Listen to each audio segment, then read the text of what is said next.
Did you get my invite to join the live?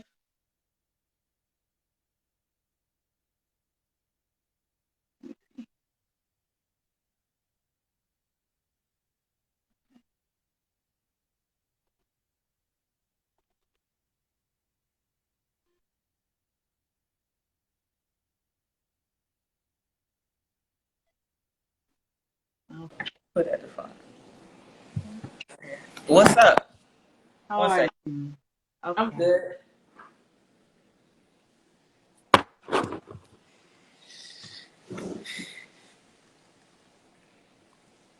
All right. Cello, how you doing? I'm good. How are you? I'm good. Just trying to Good. set up. Okay. No All problem. Take it down. right. It's up now. All right. Well, thank you for joining me this evening. Thank you for having me. Of course. Of course. Yes. So we're gonna get right into it.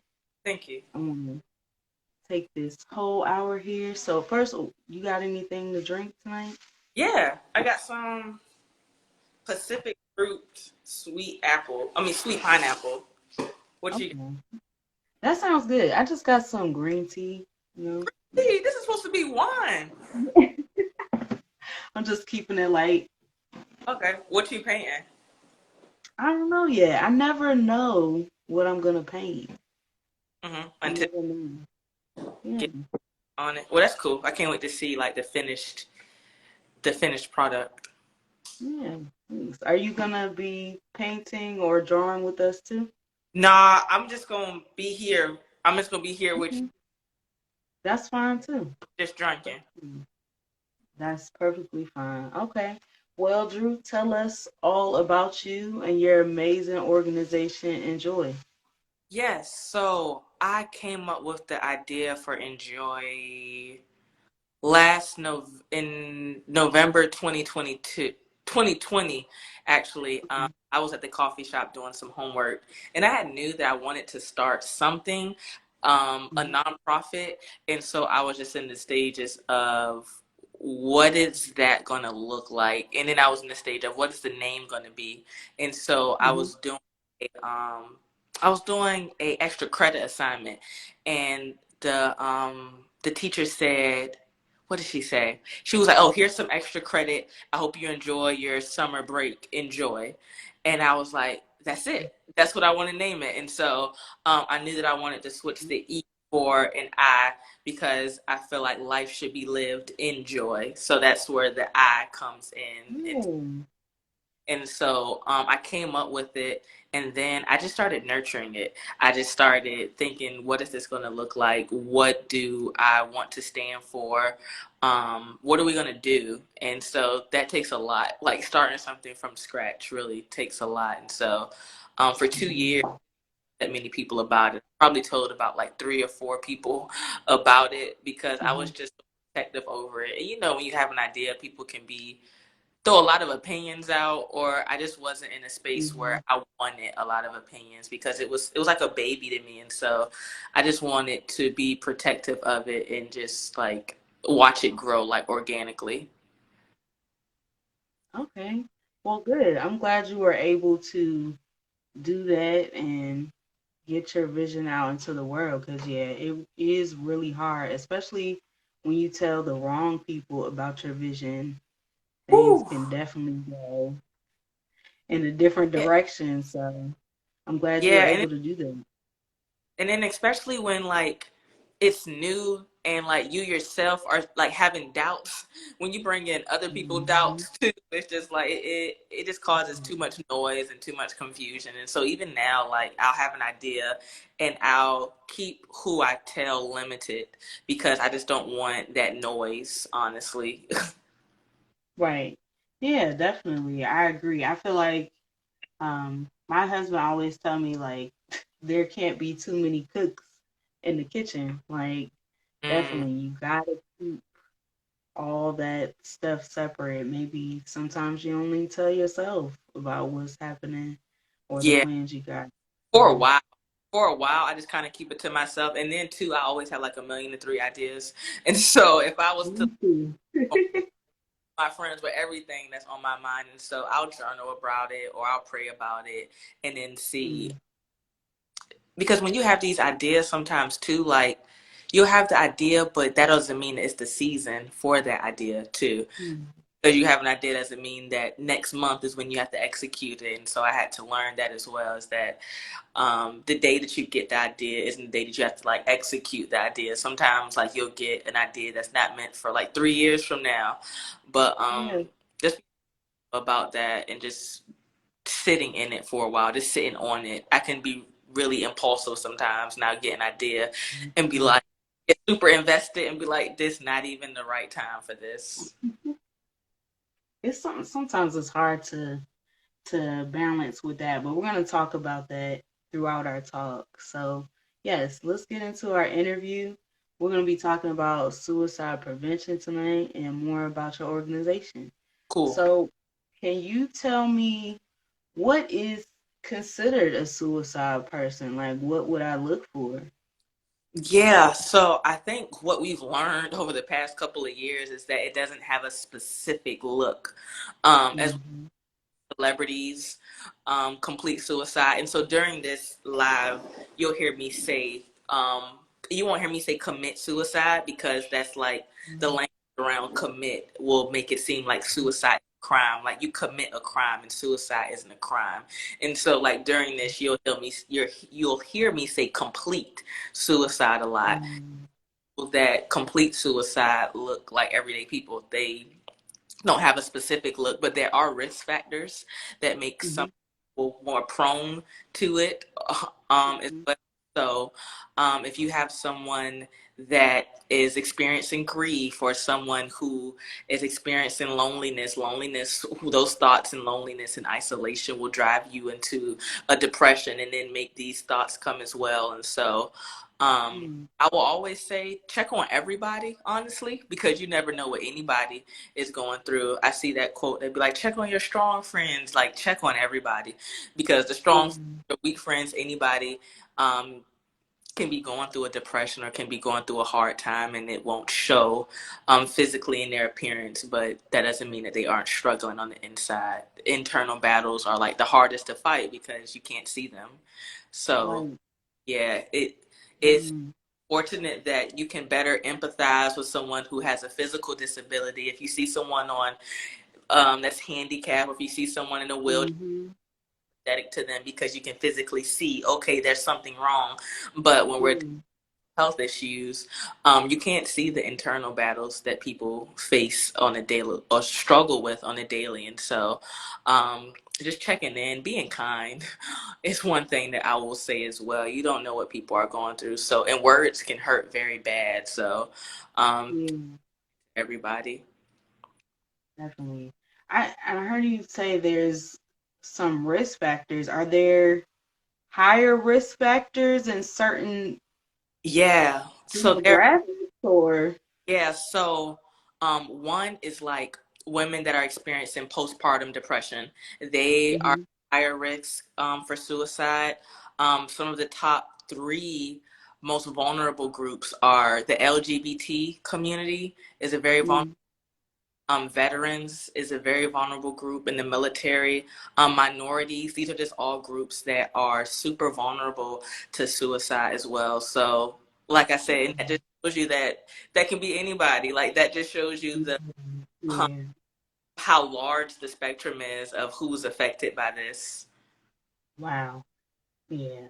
So you've been working in this field for a very long time.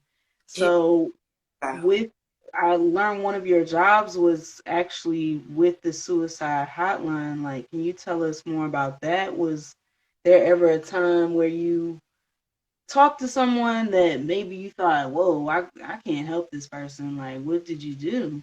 Mm.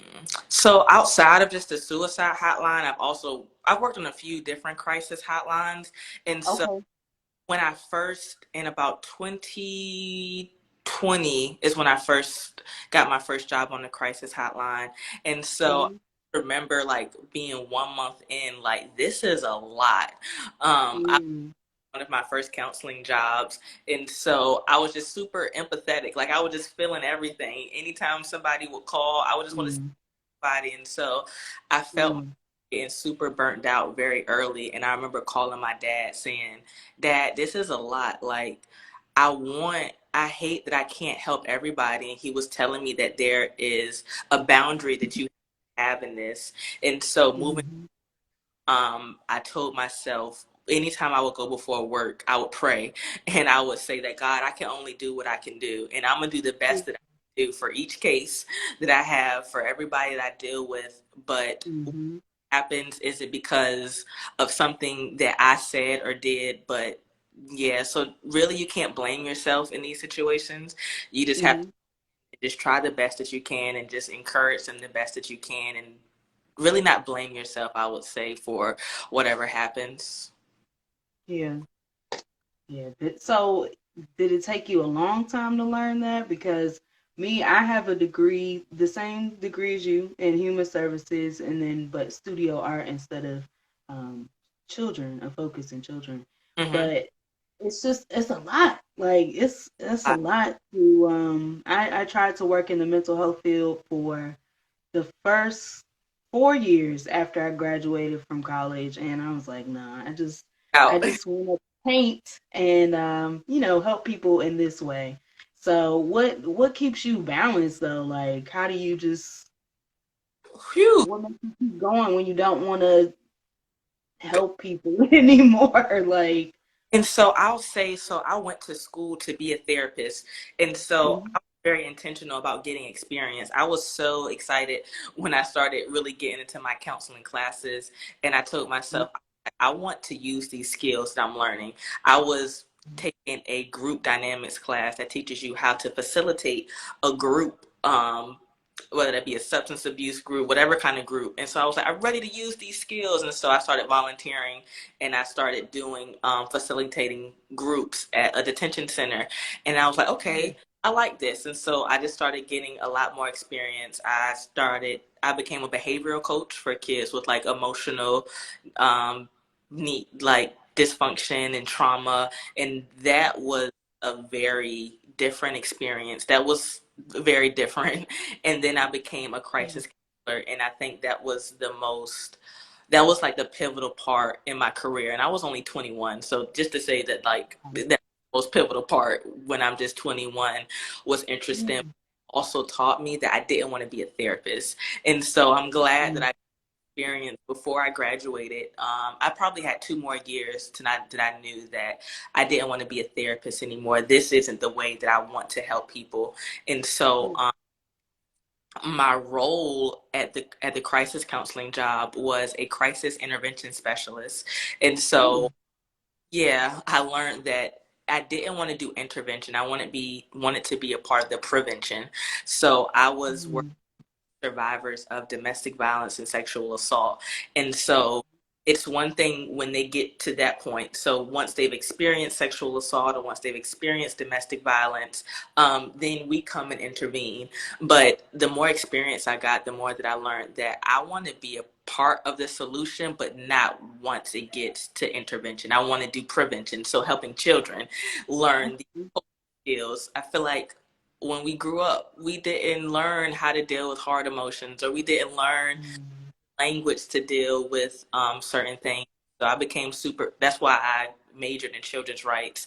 I became super passionate about um, just teaching children coping skills so that when they become adults, they have the tools to deal with these hard times in life. That's awesome. Yeah. Yeah, definitely necessary because I agree. We were not taught the right way to deal with these things. But at the same time, like who would teach our parents? Like, so yeah. I was just thinking today, like, dang, like gotta teach my kids a lot. Like it's a lot of things that I want to stop doing with my kids and it's just like, can I do that? Like well who's gonna I think our generation is super passionate Mhm. about that. It's just as far as like breaking the generational curses or just doing something different. I would definitely say our Mm, generation recognizes that there has been a problem for years and where the mm, something's got to change. We got to do something different. And so I think that everybody is trying at least to be more intentional about how we raise our children or how we talk to our children, or even this gentle parenting era is super cool because I feel like a lot of us weren't gently parented. And so just trying to be different. Yeah. Okay. Well, so I know you said your company came about in 2020. That's definitely a great time because considering the state of the world. And I see that one of the foundations that your organization is built upon is a scripture. So can you tell me more about that?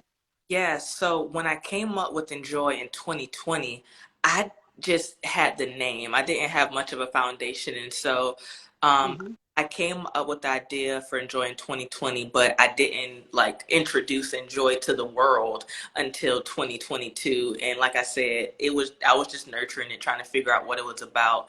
And so Hmm. one quality that I possess myself a lot is joy. I'm just a naturally like joyful person. And so I was like, okay, this fits. And so I knew that I couldn't run anything without God. And so I was like, if I'm Hmm. have an organization, it needs to be built on a biblical principle, even though it's not a Christian organization or we don't teach about the Bible or anything. Me personally, I knew that the foundation of the organization needed to be built on biblical principles, and so that's how I came up with that scripture.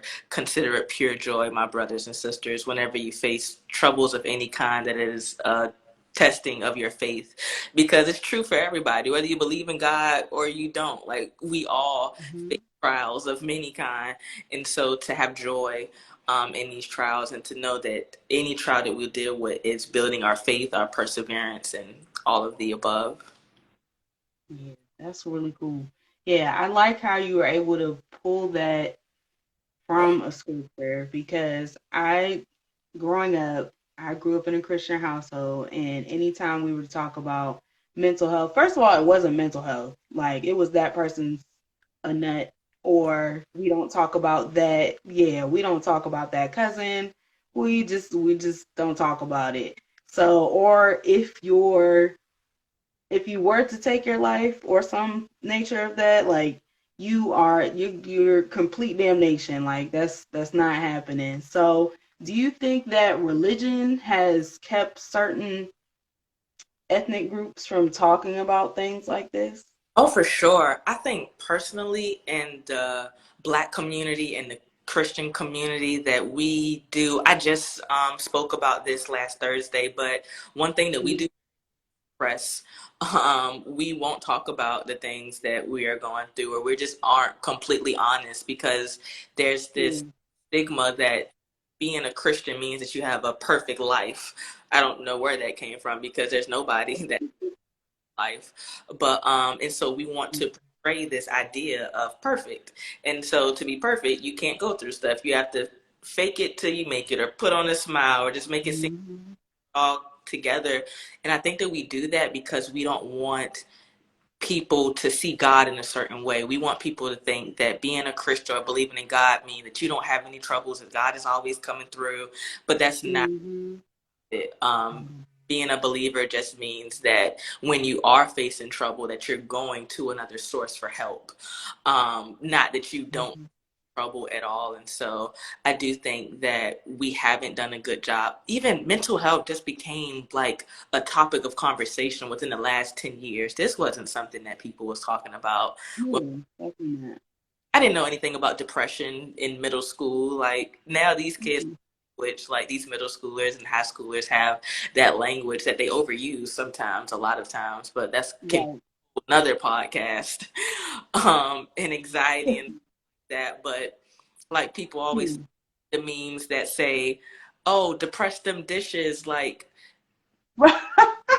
yeah, people minimize your experiences. People minimize like your hurt, and then that's what leads to suppression. That's why everybody is Right. feelings, because it's just like, well, I don't have time to be sad. In the book that I'm reading right now about understanding Black mental health, is talking about how um, somehow, well, not somehow, slavery gave us the title of being strong. We are the strong ones because we're Black. And in the book, it Mhm. how that strength is our one of our strengths and one of our weaknesses as well. Because we feel so strong, we don't allow our Mhm. ability to be weak. We feel like we Mhm. show up strong, especially I can't even say as women or men. We're both just down bad. Men feel like they can't talk. Women feel like they got to be superheroes. Like Yeah. I just Mhm. I like to encourage people that you can be as raggedy as you want. You can feel there are certain moments like in your Yeah. that you experience that you just don't have the strength to show up. Mhm. Mhm. So Oh, showing however you can, like I yeah. spoke at a funeral on Friday, and it was a mother who had lost her 6-year-old child. And Mm.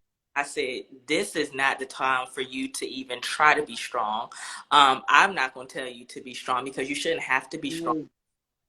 Right. Be as weak as you want. Like that's what community is for, is to our hold our community members up in strength when they are weak, which is I think another thing that when people are dealing with mental health issues like depression kind of forces you to isolate yourself. It tells you Mhm. you're a burden, don't nobody care, like nobody wants to, Yeah. and it's the biggest lie. And so I always tell people when you are struggling with depression, the best thing you can do is like it's a battle of your mind. Your mind is telling you all the worst things. Like you will Mhm. never be nothing. Don't care about you. It'll be better if you ain't here. Like your mind, Mm. like I'm sorry to cuss, like just talks the most shit about Oh no, you're fine. You're you. fine. It, it talks so much shit, and so Yeah. the fight comes in like reversing those thoughts, telling yourself, okay, that's not true. That's not true. Right. That's when you get in. Yeah. That's when you tell your friend, girl, like let's go for a walk, or girl, like I gotta do Mhm. because like these Yeah. trying to prosper right now. Right. Yeah, definitely. It will creep in quick. And I've definitely been there where I'm like, okay, nobody has time to hear all this other stuff that's going on. They got their own shit. I'm not going to even bother with my stuff. So, yeah, it is really hard to break away from that and be like, okay, I need to talk to somebody or I need to go outside or whatever. But I did hear you mention that like working with the younger generation, sometimes they overuse that word. Have you ever experienced working with somebody who may have been using it for attention um, or I think that people don't truly know what depression is or what anxiety is, or I don't think they know the language. A lot of people use what they call Instagram. Mhm.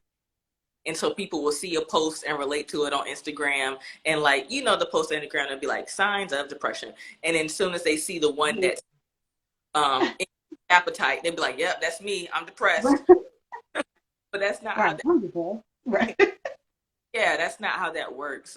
Depression is when weeks have gone by and you still don't feel any better. And so it's more than just being sad for 1 or 2 days. It's the consistency of it has to last a certain amount of time for you to like actually be depressed. So Hmm.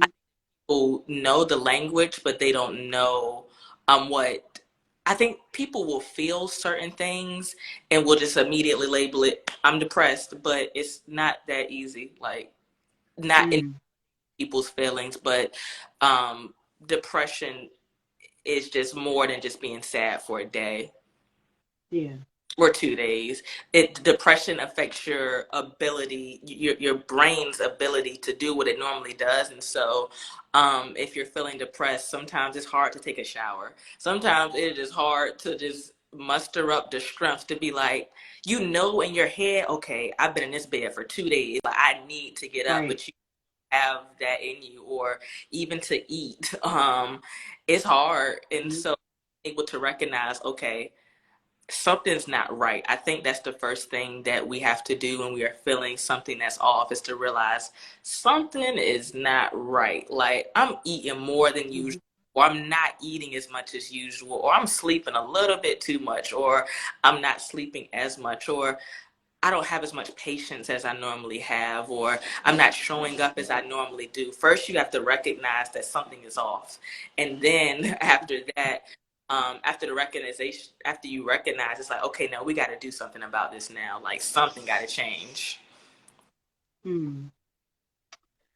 So, dang, yeah, you're right. Like, so what with all these things and all these positions that you've had in mental health, have you ever dealt with imposter syndrome? Like, who am I to be telling Oh, anybody how to? yes, it is something that I'm still struggling with now. I health when I was pretty young. I was like 19 when I was Mm-hmm, in health.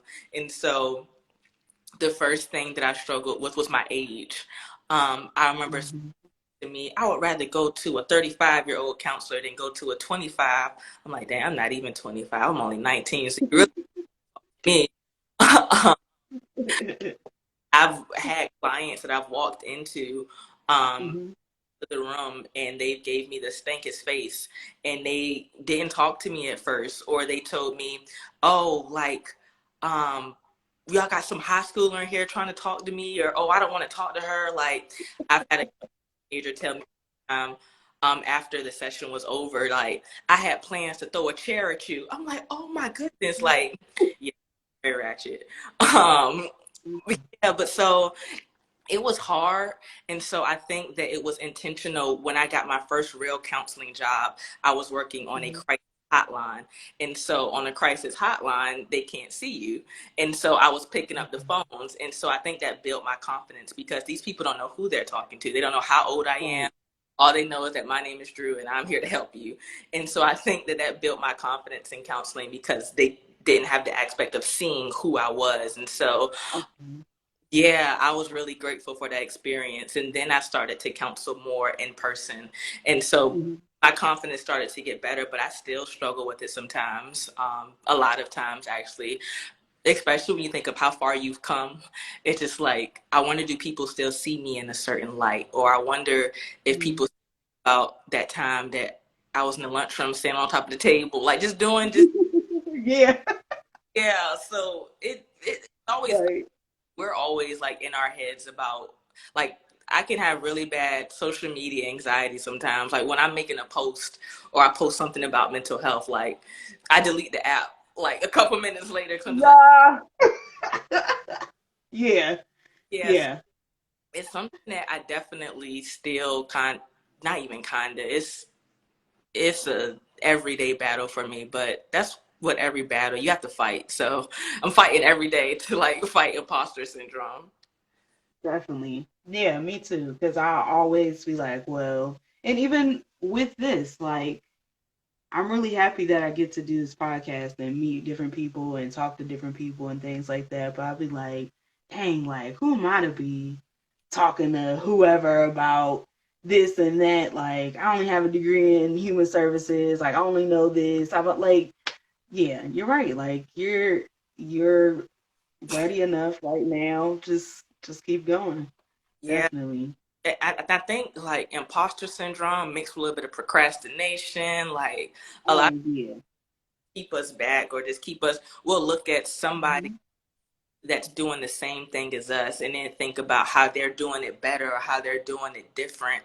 But nobody had the same flavor as you. Nobody brings to the table the same thing that you bring. And so recently, within the past couple of months, I've been trying to discover my flavor. Like, what do I bring different to the mental health world? What do I do different? So that's what Mhm.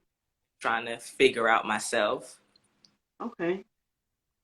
Well, I've been following your journey. You're doing an amazing job. So keep Thank you. it up. You're welcome. Yes, Appreciate indeed. You're welcome. So I see for your services, you guys have a program called Get Unstuck. Can you tell me more about that? it. Yeah, so that's a free counseling service that we just started. And so it isn't to replace therapy, but Mm-hmm. a lot of people that ask me all the time that want to start therapy, that just are ready to start their healing journey, because that's really what we're all trying to start. Like, if you think Right. what you see the most on your timeline or what you hear people talking about the most, people really want to get better, but they don't know how Yeah. to start. And so most of the time people just like repost stuff that talks about, oh, I'm in my soft girl era, or I'm doing this. Yeah, like they don't have the tools or the skills. And so in getting unstuck, it's just like, okay, I'm ready to get better. I recognize that I have some healing to do, but I don't know where to start. And so in Hmm. stuck, it is a 3 month service where you are matched with a counselor and they help you to get unstuck in whatever area in your life you feel like, whether you're wanting to start therapy and you need help finding a therapist, whether you're trying Hmm. to figure out what your passion is. Like, I'm working a job that I hate and I am ready to do something that I love, whether it be with your passions, whether it be with relationships, you're trying to figure out how to get out of a toxic relationship, whatever area it is that you're stuck in. Um, Hmm. we help you to get out of being stuck. That is really cool. I love that because all the programs and services that you guys offer, they seem like, you guys really took time to develop them for real people. Like a lot of services that I've seen and people I've worked for, everything's the same. It's all cookie cutter. Like you can't treat people with the same techniques over and over. And I'm sure like it doesn't work at all. Yeah. Um, And so in discovering my flavor, I've been trying to figure out what's Enjoy's flavor, what makes us different from other organizations that are helping mhm, mental health. And so in about a few months after I figured out I didn't want to be a therapist anymore, I started to mhm, myself. And when you are in a, well, I can say for me personally, being in counseling was counseling for me. It helped me to heal areas of my life. I was like, you know what? I'm learning mm, to help other people deal with depression. I'm learning all these skills. Why not use them on myself? Like, I need some healing myself. And so I used those skills. And as I learned myself, I learned that I was mm, also very creative. I have a very creative mind. And mhm, what Enjoy stands for, and as Enjoy grows, the mission has like changed. But Enjoy stands to find creative solutions to mental health issues, because everybody offers counseling service, but creative ways to not just say mental health matters, or right. yeah, but creative ways for healing. That's what I'm passionate about, is finding creative ways. And so that's how I came up with the event that I did in May, which was the Feel Good Festival, which was so cool. Mm, Um, we're having an event this week, a community book discussion about the book, Understanding mhm, Health. I also believe in educating people. Um, they say that once you know better, you do better. So once people have more information, they can do better. We're having an event on September 29th called Understanding Black Mental Health, a community healing event.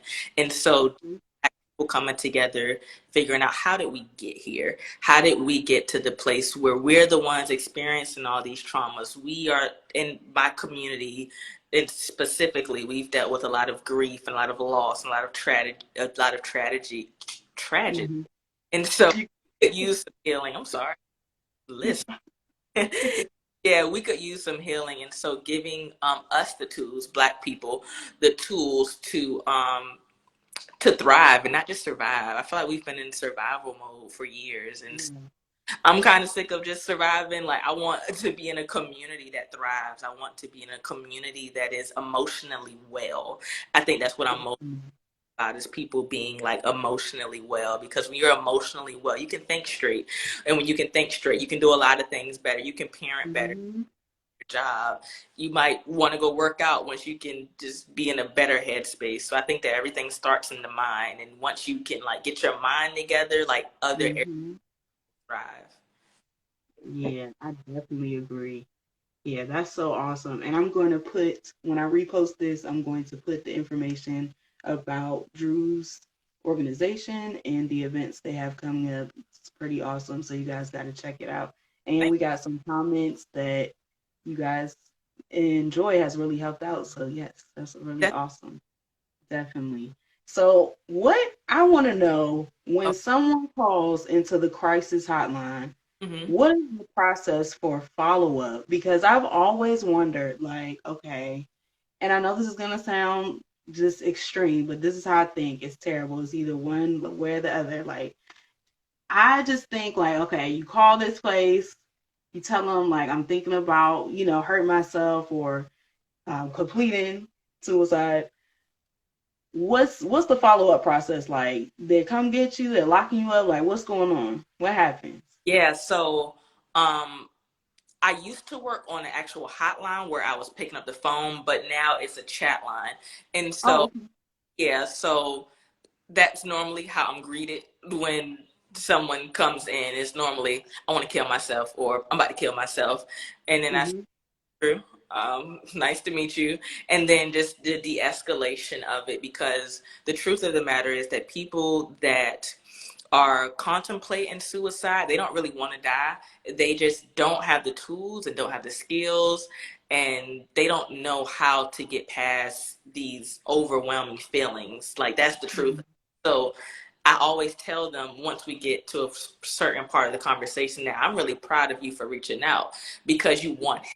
If you are reaching out, it's because like you actually want help.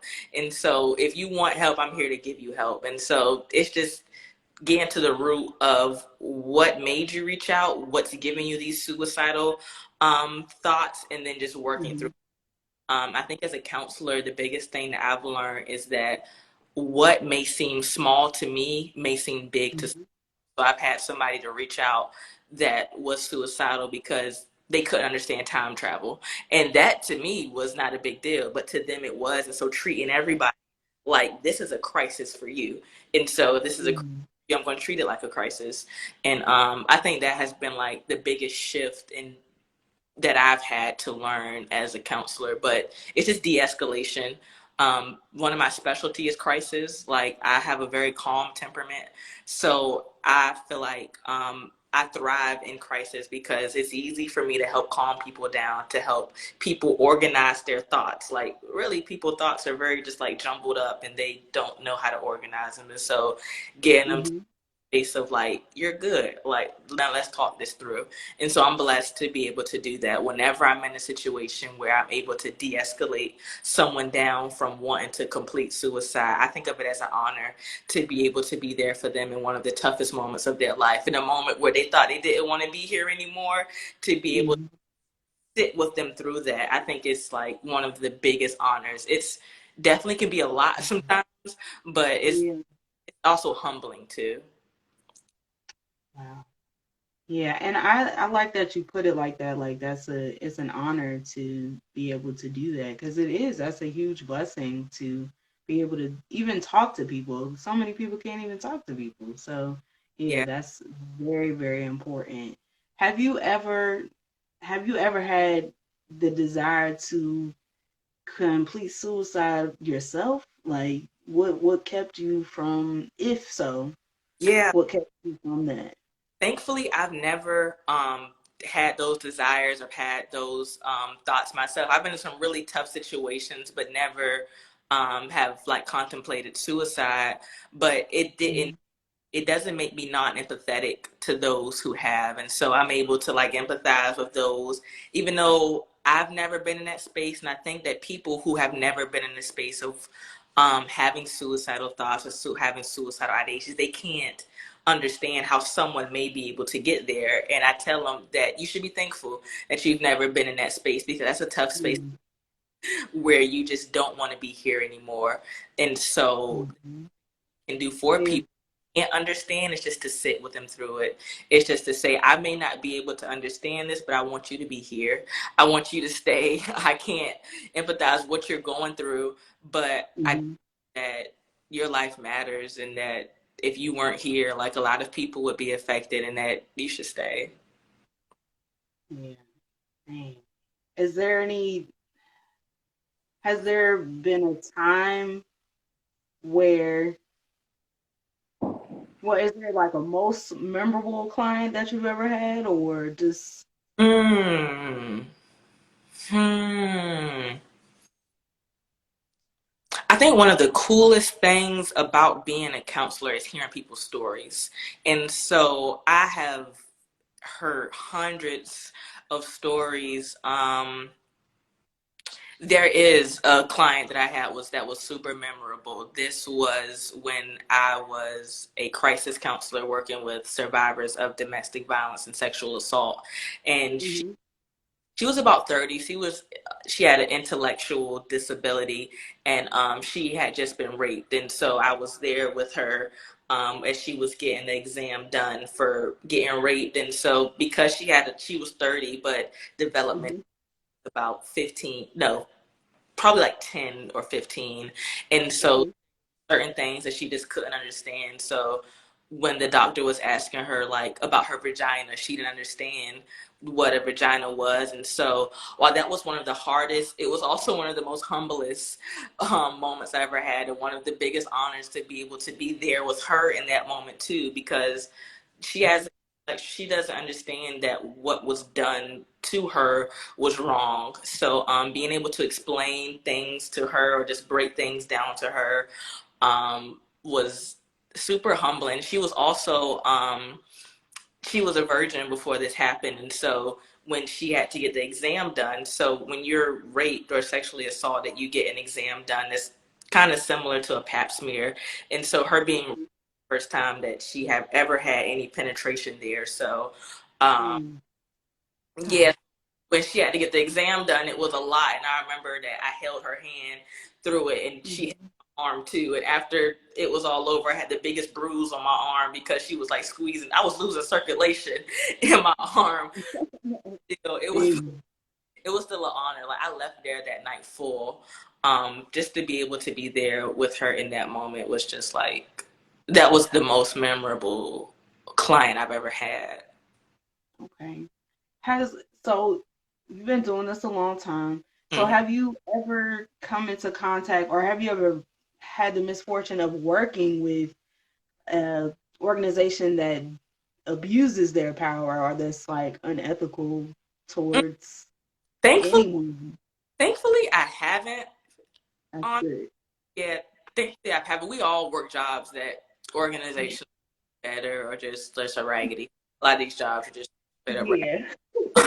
But I haven't worked for any that were like unethical. I've been blessed to work for like pretty good organizations, and a Okay. learned from the organizations that I've worked with has helped me in building the foundation for my organization. Saying, okay, you know what, they did this really good, or you know what, this was just Mhm. could have done this differently. So it has helped me in building the foundation for Enjoy. Okay. That's yeah. There's all types of wild people out here doing. Yeah, yeah.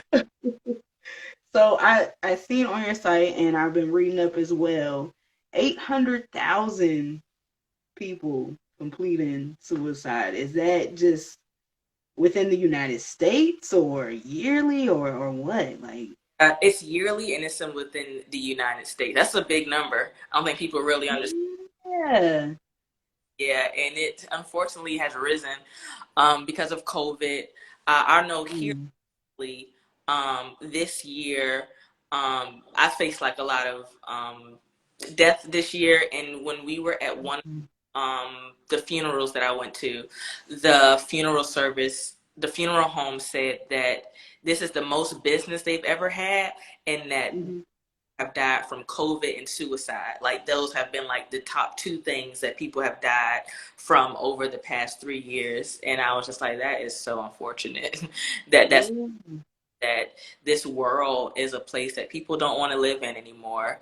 And so which is why suicide awareness month was such a big deal to me. Like May is mental health awareness month, and so of course Enjoy stands for mental health, so we kind of turn up super hard in May. But Mhm. suicide is a direct cause of people not knowing how to take care of their mental health. And so that's why I was passionate about this month, helping people to get the tools and the skills and learn to Mhm. get the hope that they need this month to continue to carry on. Yeah, that's really awesome. So important to have conversations like this because I've lost so many people from this. Like I've lost a lot of people and just younger than 30. Like just yeah, it's wild to me sometimes. But I've been there. So I understand how hard the struggle is to just keep pushing forward, but it's really important that there's organizations like yours and just I just think it's so cool that you're down in Hampton Roads because if I would have seen or met you there or there would have been something like that when I was there, like I feel like I wouldn't have gone through half of the mental health struggles that I did. Like I really do. Like the the way how hard it is to find mental health care for minorities like is just unbelievable. Like a good program and like affordable, Yeah. it's hard. Yeah, and that's and it was being a new organization. I'm still learning a lot, so I'm still learning how Hmm. the nonprofit thing works and how I think the best part. I feel like everything happens for a reason. So every job that I've Hmm. has led me to this point of having my Hmm. own because I've been in the community. I know what the needs are. I've talked to hundreds of people about the different things they're going through and the different struggles they've had and what Hmm. are working and what systems aren't working. And so I've been able to use those experiences to kind of build the foundation for Enjoy as well because like I am in the community so I can like talk to real people in the community. I think that's the difference between community leaders is that they Hmm. the community they look at data and they look at numbers. Hmm. People aren't data. Like go talk to people, go ask people how they're doing, go ask people how can we really help you. And so that's what I like to do with Enjoy is to say what is the need, what is the problem, because you can look at data and assume that there's a problem, but there's nothing like one-on-one conversation with people saying how can we help you, how can we help to make this a community that is emotionally well or just better, or what does heal for this community. Yeah, and that brings me to my next question. Like, what, how do you even start conversations like this? Like, if you think your loved one or someone you may know is contemplating this, what should you say? Like, I know you just don't walk up and be like, hey, And don't. I don't think that it's fair to put that much pressure on somebody. If I was having suicidal thoughts and I was to go to my best friend, like that would be that's a lot of weight to put on someone, and everybody doesn't have the words. Um, Yeah.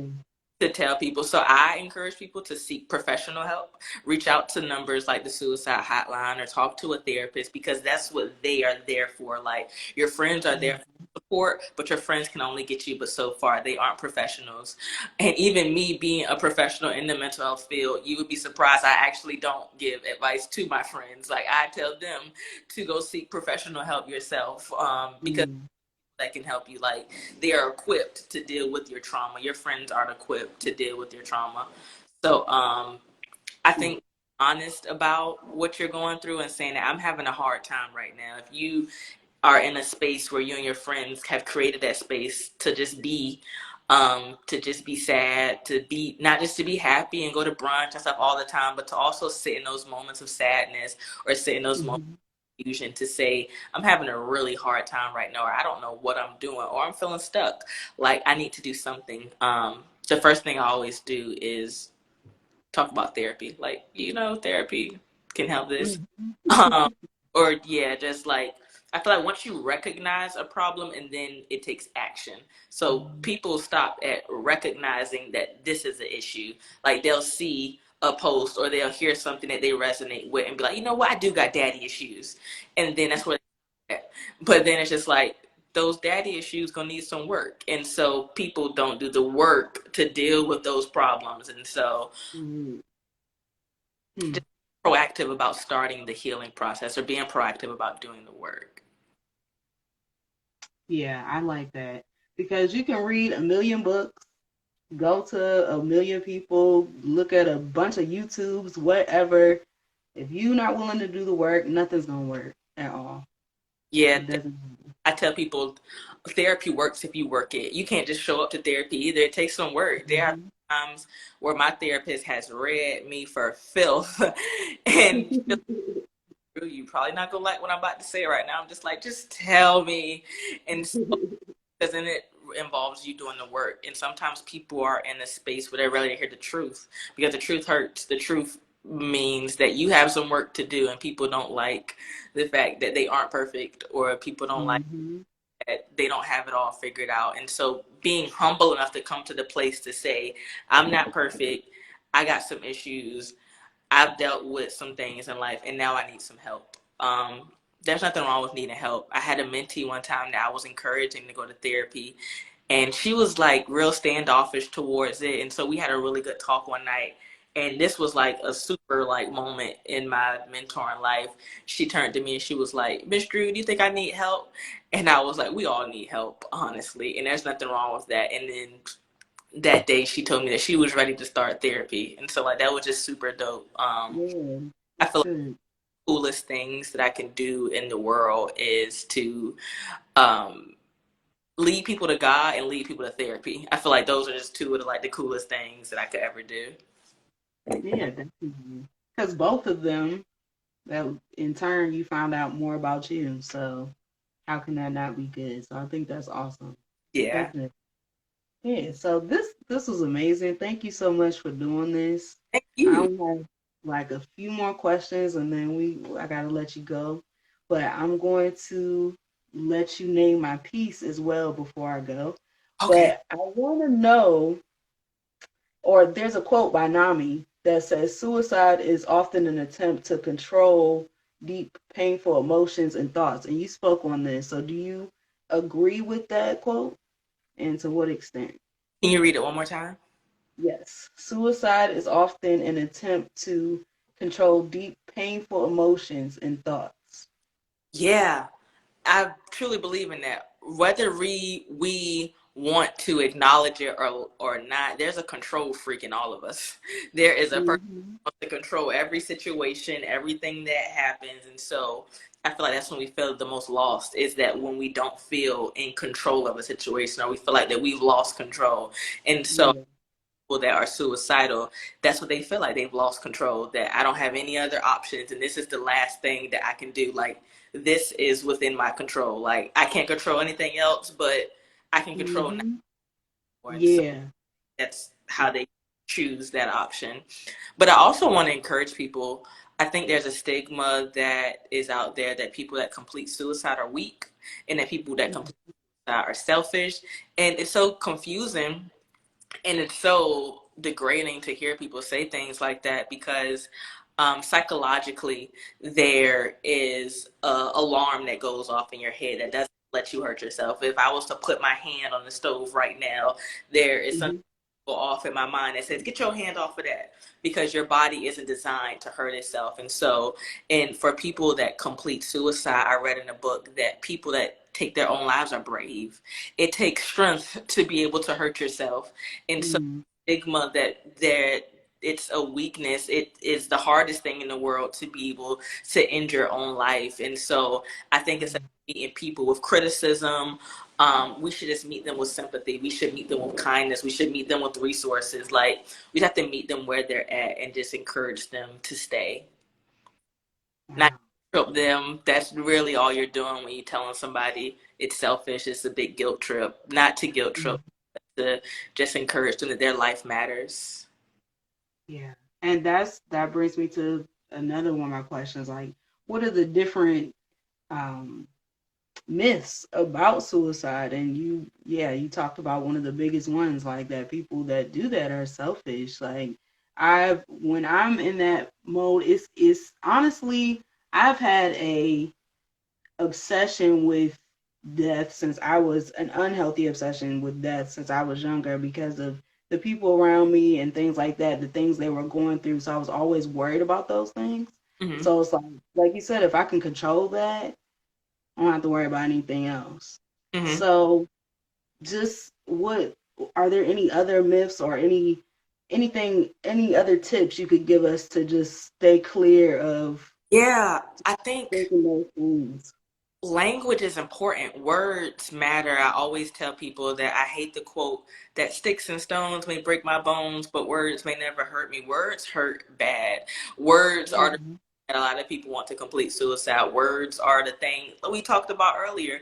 When you're in your head, when an imposter syndrome is going up, it's words that you were thinking about. You're thinking about the words that someone else said. You're thinking about words that you've made up in your own head.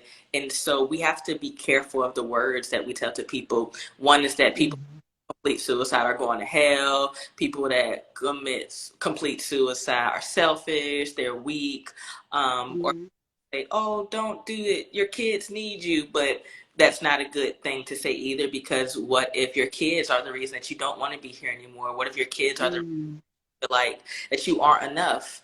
And so you telling somebody your kids need you, that can be what drives them off the edge. They'll think to themselves, you know what, my kids, and I can't even afford to take care of them, or I can't even afford to put clothes on their back, or I'm not in a good space mentally. So what good am I doing them here?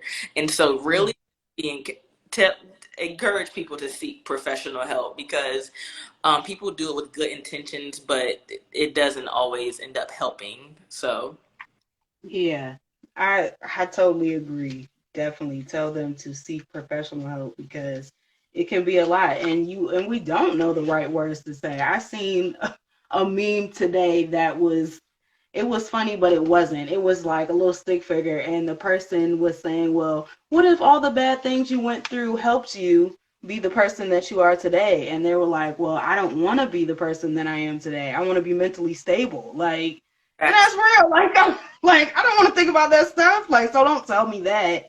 So it's just, yeah, it's a really fine line. Like, definitely tell them to seek help for sure.